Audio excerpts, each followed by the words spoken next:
Good morning, friends, and welcome to Real Life with Andrea. This morning I've been looking at the next section of my Be Joyful Bible study, and the next section is helping us to understand what are the mindsets that we need to maintain in order to keep those joy stealers out and to allow our joy to be full in our lives. And the first one talks about being single-minded. And typically I think we think of single-mindedness as a negative thing, that when we are so focused on one thing, we're ignoring other things. But in this case, that's exactly what God means. So when we are being single-minded, we are focused on Him, focused on His Word, focused on filling our lives with the things that matter. And when we do that, when we are continually filling ourselves with Christ, that fullness of joy is going to be just a part of who we are, and it's going to help us to be able to ignore the things that would distract us from being able to enjoy that. So I've been thinking about and talking with my children recently about how what we put in is what comes out. So if we watch shows that are dark and depressing and full of mayhem, right, our minds can be depressed, have anxiety, and be full of chaos and chaotic thoughts.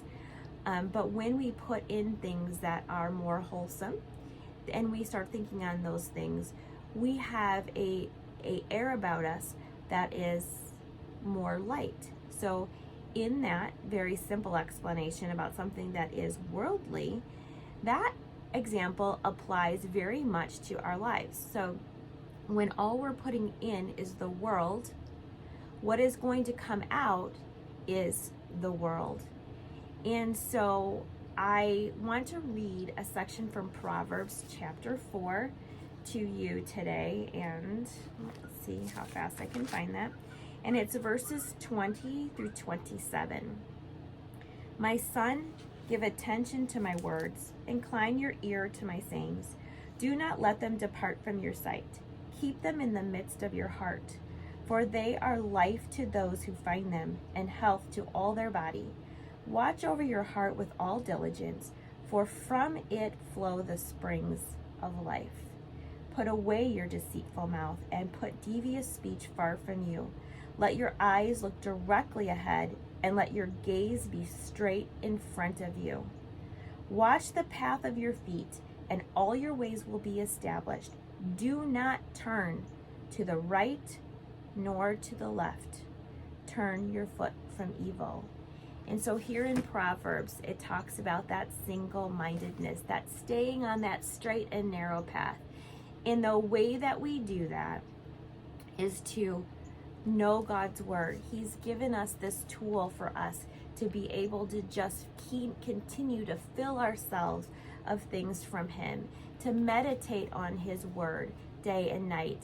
And that doesn't mean that I am never going to think about anything besides this Word. But when I meditate on this, when I use this tool as the basis for living my life and making my decisions, even though sometimes I can feel unsure,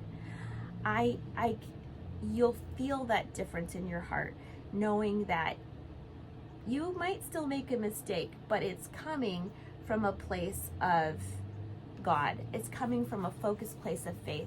And I don't know about you, but what I want to come out of my life is something that people will look at me and they will know that I'm a Christian. They'll know I'm a Christian by the fruit that comes from my life. I can't have that fruit if I am not connected to the vine, and this Word connects me to that vine.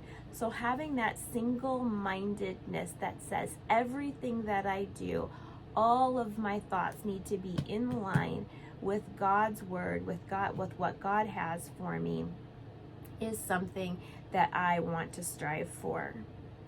So I hope that something that I've said this morning is encouraging to you.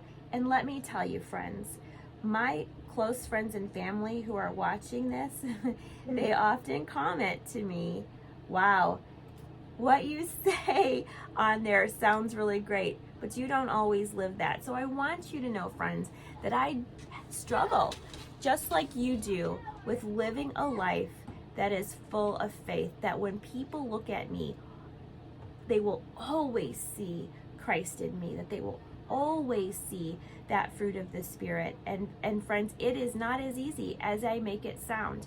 I know this because just like my example last night, I lose it with my children.